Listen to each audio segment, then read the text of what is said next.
अगर आप में से कल कोई जायदाद वक्फ को देना चाहता है तो कलेक्टर साहब बोलेंगे तुम 5 साल से इस्लाम पे चल रहे नहीं चल रहे। अब ये और बात है कि कलेक्टर साहब को दीन इस्लाम के अहकामात के बारे में कुछ नहीं मालूम होगा। क्या कलेक्टर साहब ये तय करेंगे कि दाढ़ी मोदी के बराबर होनी चाहिए या ओवैसी के बराबर होनी चाहिए कि प्रैक्टिसिंग मुसलमान है? अच्छा, अगर कोई हमारी बेटी या हमारी बहन या हमारी कोई खातून देना चाह रही तो कौन डिसाइड करेगा? कौन जाकर देखेगा क्या वो पर्दा नशीन है या वो हिजाब पहनती है नहीं पहनती है? तुम कौन हो भाई? अच्छा, अगर किसी को पकड़कर पीट दिए, ये राक्षस हैं जो पकड़कर पीटते हैं और उससे कहेंगे कि तू जीएसआर का नारा लगा दे, अगर वो लगा दिया तो वो प्रैक्टिसिंग है या नहीं? ये कानून क्यों बनाया गया? इसलिए कि हुकूमत तय करेगी कि आप इस्लाम पर है या नहीं। हुकूमत का क्या काम? ये तो आइन के इक्वालिटी के सेक्शन के खिलाफ है, आर्टिकल 14 के खिलाफ है, आर्टिकल 15 के खिलाफ है, आर्टिकल 25 के खिलाफ है, आर्टिकल 26 के खिलाफ है। एक मुसलमान किसी दूसरे धर्म को अपनी जायदाद दे सकता है, मगर दूसरा धर्म का आदमी मुसलमान को नहीं दे सकता। और मुसलमान अगर 5 साल तक किसी को दे सकता है, मगर 5 साल के बाद अगर मोदी जी बोलेंगे हाँ तुमने मेरी चाय पी, मैं तुमको मुसलमान बोलता हूं, तो जब दे सकते आप बताइए कैसा कानून है ये? सेक्शन 3D बना दिए। जितने आसार खदीमा के तहत मसाजिद हैं, दरगाहें हैं, खानखाएं हैं, इमाम बाड़े हैं, कानून ये कह रहा है कि वक्फ नहीं है वो, तो क्या आप छीन नहीं रहे? आप तो छीन रहे। एएसआई कब आया? एएसआई 110 साल पहले आया होगा। मस्जिद कब थी? दरगाह कब थी? खानकाह कब थी? इमाम बाड़े कब थे? 300 साल 200 साल से। सेक्शन आप लगा दिए कि उसको कागज दिखाना पड़ेगा, मिल्कियत का कागज दिखाना पड़ेगा। अगर कागज नहीं है तो आपको बोलना पड़ेगा कौन उसको बनाया था। 300 साल पहले 200 साल पहले कौन बनाया कैसे मालूम? मोदी जी, अगर हमको इल्मे जफर आ जाता तो हम पूछ के बोलते रूहों से आप बनाई थे क्या? बोलो हमारे को। अब नहीं मालूम, उमरैन साहब को आता होगा इल्मे जफर, मैं तो गुनाहगार आदमी। कौन बोलेगा बताइए? आप हर चीज को छीनना चाहती। आपने कानून बना दिया कि अगर गवर्नमेंट की प्रॉपर्टी में और वक्फ की प्रॉपर्टी में झगड़ा होगा तो डेजिग्नेटेड ऑफिसर तय करेगा। गवर्नमेंट का अपॉइंटी तो गवर्नमेंट के हक में करेगा ना। तुम बोलते कोर्ट को तय करो, नहीं, तुमने कहा हमारा ऑफिसर। अब कौन सा ऐसा ऑफिसर होगा जिसकी सर्विस के 15-20 साल 5 साल रहेंगे, हुकूमत के खिलाफ के ऑर्डर देगा? नहीं देगा। और ये भारत के आईन के खिलाफ है कि कोई अपने ही मुकदमे में जज नहीं हो सकता, जिसको अंग्रेजी में कहते हैं प्रिंसिपल्स ऑफ नेचुरल जस्टिस। और हमारे आईन का जो बेसिक स्ट्रक्चर है उसका हिस्सा है ये। मगर आपने हमसे जायदाद छीनने के लिए ऑफिसर को बना दिया। आपने क्या क्या मैं तो ये जो टीवी चैनल पर जाकर ये जो छिछोरे बैठते हैं, ये जो जोकर बैठते हैं, एक ट्रैवल एजेंट है उन्हें इमाम एसोसिएशन का जिम्मेदार, एक फुला है उन्हें बैठता। कभी कोई इनसे पूछता नहीं कि इसमें 44 अमेंडमेंट का एक सेक्शन बताओ जिससे वक्फ को फायदा होगा। कुछ नहीं मालूम, पूरे के पूरे थम्स अप है। एक हमारा प्रधान है जिसकी डिग्री नहीं है, मगर इनके पास तो कागज भी नहीं है,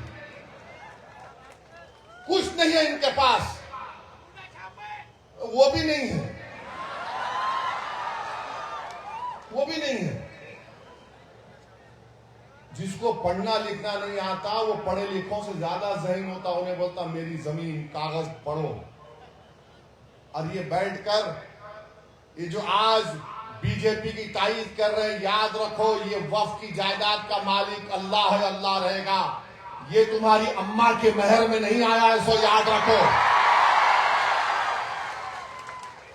कभी कभी ऐसा लगता है कि माफ करना मौलाना कह रहा, इनके लुत्फे में फर्क दिखता मुझे। कहा क्या क्या बके जाते हैं। अरे छीन रहे हैं हमारी जायदाद को, मस्जिदों को छीन रहे हैं। अगर वो सेक्शन 3C सेक्शन 3D रहेगा तो फिर ज्ञानवापी की मस्जिद वक्त नहीं रहेगी। हम मुकदमा लड़ रहे हैं ज्ञानवापी का, मथुरा का मुकदमा लड़ रहे हैं, वो नहीं रहेगा, 3D वक्फ ही नहीं रहेगा। इस तरह का कानून बना है मोदी और बीजेपी ने। और सब लोग बोल रहे हैं ऐसा हो जाएगा, पूरा हो जाएगा, ये हो जाएगा, वो काम हो जाएगा। आप बीजेपी के लीडरों से सुनो, नहीं नहीं अब तो बस गरीब मुसलमानों का कल्याण ही कल्याण है। हैदराबाद में, मेरे हैदराबाद के हल्के में एक इलाका है फतेह दरवाजा कहते हैं, वहां पर एक शख्स ने अखबार में इश्तिहार दिया, जिसके सर पे बाल नहीं है, गंजे नहीं है, फुला तारीख को आ जाओ मैं दवा लगा तो बाल उग जाएंगे। 100 लोग चले गए वहां पे। अरे होगा भाई, सबको लगाया उन्हें। उसके बाद उनके सर पर लाल लाल निशान पड़ गए, उसके पीछे पड़ गए। तो क्या बोला? तो मोदी भी यही बोल रहे, मैं ऐसा लगाता हूं तो देखो कुछ होने वाला नहीं है। जायदाद छीनना चाह रहे, आपकी हमारी मस्जिद को छीनना चाह रहे हैं। ये हमारी बका का मसला है, याद रखो। अगर आज हम इस काले कानून के खिलाफ आईन के दायरे में रहकर पुरअमन तरीके से एहतजाज नहीं करेंगे तो फिर हम बहुत सी जायदादों को खो देंगे। आप दिल्ली में 120 प्रॉपर्टीज को हम जो वक्फ की है, सच्चर कमेटी ने कहा 2008 में उसकी लागत 7,000 करोड़ है, 2025 है। मोदी कहते नहीं है वो वक्फ की नहीं है, गवर्नमेंट की है। आप बताइए गवर्नमेंट का कब्रिस्तान हो सकता है क्या? क्या गवर्नमेंट की मस्जिद हो सकती है क्या? पार्लियामेंट के सामने की मस्जिद को मोदी कहते हैं वो मस्जिद मेरी है, हुकूमत की है। उस मस्जिद का इमाम कौन है जिसको दिल्ली वक्फ बोर्ड ने तकर्रुर किया, जो रामपुर के MP है। अगर यह कानून रहेगा तो कल पार्लियामेंट के सामने की मस्जिद पर नोटिस लग जाएगी, ये गवर्नमेंट प्रॉपर्टी है। मेरे अजीज दोस्तों और बुजुर्गों, मैं पूरी जिम्मेदारी के साथ आपसे कह रहा हूं, जज्बात में लाने के लिए नहीं कह रहा हूं, बल्कि आपको पैगाम देने के लिए, आप में शऊर को बेदार करने के लिए। वक्फ बोर्ड अब सिर्फ एक पोस्ट ऑफिस बन के रह गया है। जब तक कलेक्टर डिसाइड नहीं करेगा वक्फ बोर्ड कुछ भी नहीं करेगा। मुस्लिम धर्म का वक्फ बोर्ड है, इसमें सिर्फ मुसलमान मेंबर हो सकता है। आप गैर मुस्लिम को क्यों लाना चाहते हैं? महाराष्ट्र में पंढरपुर की मंदिर है, पंढरपुर की मंदिर के ट्रस्ट में कोई भी ट्रस्टी कौन हो सकता है? बोलो हमको सिर्फ हिंदू हो सकता है, हमको इतराज नहीं है, वही होना चाहिए। मगर आप पंढरपुर की मंदिर में सिर्फ हिंदू हो सकता है तो मुसलमान के वक्फ बोर्ड में गैर मुस्लिम कैसे हो सकता है? कैसे हो सकता है हमको बताओ आप। तो बोलते मोदी नहीं नहीं एडमिनिस्ट्रेशन में। अरे पंढरपुर का ट्रस्टी तो एक बीजेपी के राज्यसभा के MP है ना। को ऑर्डर होगा म्यूटेशन करो, और वक्फ बोर्ड में तो पूरे मोदी जी के चाय पीकर बैठने वाले हैं, वो सब खामोश बैठ जाएंगे, उसके खिलाफ कोई आवाज नहीं उठाएगा। हाँ ये वक्फ की प्रॉपर्टी नहीं थी। याद रखिए ये मंसूबा है। और जैसा कि सदर all India Muslim personal board ने कहा कि वक्फ हमारे लिए मुसलमानों के लिए इबादत है, हम अपनी बात। आप 2 गैर मुस्लिम को रिजर्वेशन दे रहे हैं। हमको रिजर्वेशन बोल का नाम आया तो नहीं दे सकते, मगर आप दे रहे हैं 2 को। सेंट्रल वक्फ काउंसिल में 11 गैर मुस्लिम को आप बना सकते हैं। क्यों बनाना चाहते आप? ताकि हमारी मजहबी शनाख्त को खत्म करके रख दिया जाए। तो मेरे अजीज दोस्तों और बुजुर्गों, तुम्हारा मेरा रिश्ता खून का नहीं है। तुम्हारा मेरा रिश्ता उस रब्बे करीम ने जो जोड़ दिया है कलमे की बुनियाद पर। अगर आप और हम मुत्तहिद नहीं होंगे इस कानून के खिलाफ, तो मेरे भाई फिर हम किस एतबार से इज्जत की जिंदगी गुजार सकेंगे? जब दो भाई दूसरी पार्टियों में हैं, खून भी एक है, वो कह रहे हैं कि मोदी से मुकाबला करना है, महाराष्ट्र को बचाना है, तो हम एक हो सकते। मैं तुमसे कह रहा हूं, अल्लाह जिस चीज का मालिक है, तुमको मुझसे ना इत्तेफाकी है, तुम मुझे पसंद नहीं करते, कोई बात नहीं। ये काज बड़ा है, ये लड़ाई बड़ी है, वक्फ का मामला है जिसका मालिक अल्लाह है, और मस्जिद अल्लाह का घर है। तो मेरे अजीज दोस्तों और बुजुर्गों, मुत्तहिद रहिए, अपने इत्तेहाद को मजबूत करिए, अपने मसलक पर चलिए जरूर। चाहे आप देवबंदी हो, बरेलवी हो, अहले हदीस हो, शिया हो, बोरी हो, मगर याद रखिए जिस चीज का मालिक अल्लाह है, ये हमारे मसलक का मसला नहीं है, ये मिल्लत का मसला है। ये मसलक का मसला नहीं है, ये अल्लाह की जायदाद को बचाने का मसला है। तो आपको और हमको अपने छोटे छोटे इख्तलाफात को बालाए ताक रखकर हमको उठना है, और हम उठ चुके हैं। हम भारत के वजीर आजम से भी कह रहे हैं कि आप इस कानून को वापस लेना पड़ेगा। हम जिद्दोजहद करते रहेंगे। जिस तरह हमारे किसान भाइयों ने अपनी इत्तेहाद की ताकत पर नरेंद्र मोदी की हुकूमत को उस काले कानून को वापस लेना पड़ा, इंशाअल्लाह ताला मुझे यकीन है कि अल्लाह सुब्हानहू ताला फजल और करम करेगा, और अल्लाह हमको कामयाब और कामरान करेगा, और यह कानून को हुकूमत वक्त को वापस लेना पड़ेगा इंशाअल्लाह ताला। और मैं कह रहा हूं अजीत दादा पवार से, ड्रामेबाजी बंद करो अजीत पवार। तुम्हारे पोस्टर देखा परभनी में मैं आते आते, मुंह ही नहीं खोल रहे। अरे चच्चा के खिलाफ इतना बोले, अब तो बोलो।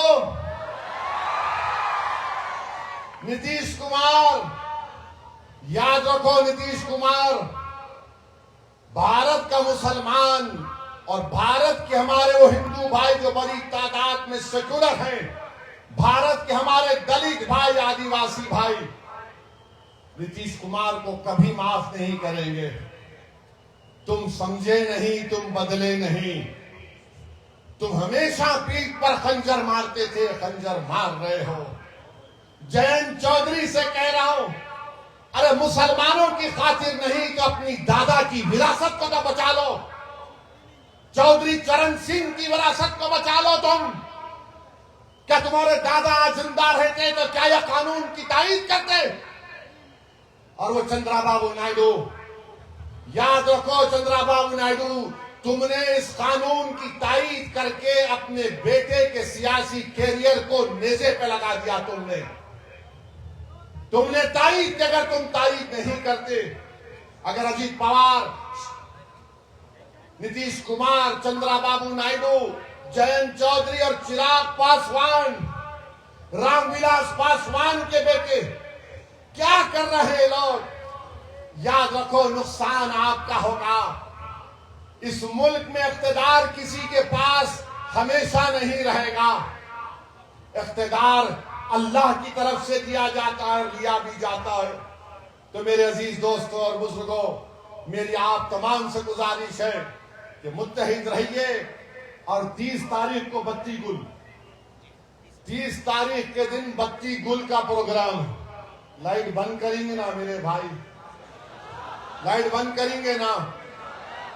10 मिनट के लिए लाइट बंद करना है, और ये सोच के बंद करना कि मैं 10 मिनट के लिए बंद कर रहा हूं, जो इसकी तायीद करे हमेशा के लिए उनकी लाइट बंद। और होगी इंशाअल्लाह ताला कि आप तमाम मुस्लिम पर्सनल लॉ बोर्ड के एहतजाजी प्रोग्राम की तायीद करते हैं तो नारा लगाइए मेरे साथ। पहला नारा पाकिस्तान के लिए नारे तकबीर, नारे तकबीर। अब दूसरा नारा हमारे वजीर आजम के कानों तक पहुंच जाए ताकि वो स्टेट्समैन बने, पॉलिटिशियन ना बने। नारे तकबीर, नहीं दम नहीं, नारे तकबीर।